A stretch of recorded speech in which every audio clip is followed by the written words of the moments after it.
Hello, my name is Christina Thweatt, and today I'm going to be talking to you about the Mccleskey versus Kemp case and how it relates to racial disparity in the criminal justice system.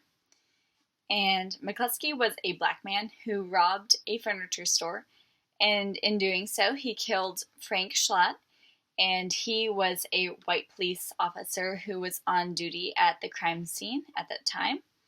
And Mccleskey was convicted of 2 counts of armed robbery and 1 count of murder in the city of Fulton County, Georgia.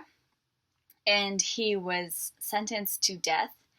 And actually, Mccleskey argued that it was unconstitutional because of the color of his skin and how it was discrimination. And by doing this, he argued the 8th Amendment, which talks about no cruel and unusual punishment.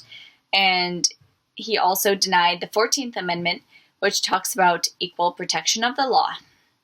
And when he was denying these amendments, he was basically saying that people who murder whites are more likely to be sentenced to death than people who murder blacks, and that black murderers are more likely to be sentenced to death than white murderers.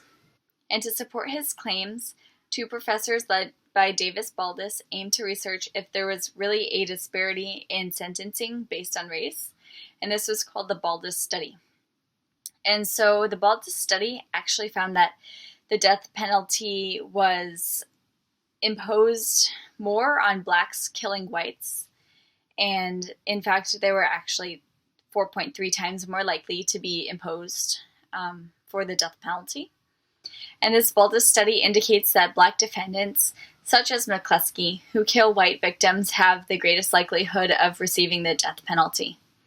So the court reviewed the Baldus study, and they admired the work of the researchers, and they did state that it was good work, but they did criticize the statistical reliability of the researchers because even though it was good research, it did lack information regarding multi-victim cases, or whether a plea bargain was offered, or whether the credibility of witnesses was reliable, and it also contained unknown variables.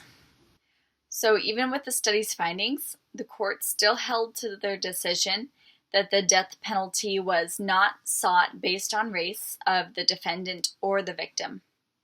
And because of the court's rulings, the results of the case furthered the beliefs of the nation, and that was that the racial disparities still exist within the criminal justice system. I hope you enjoyed this lecture, and I hope you learned something, and thank you for watching. Bye.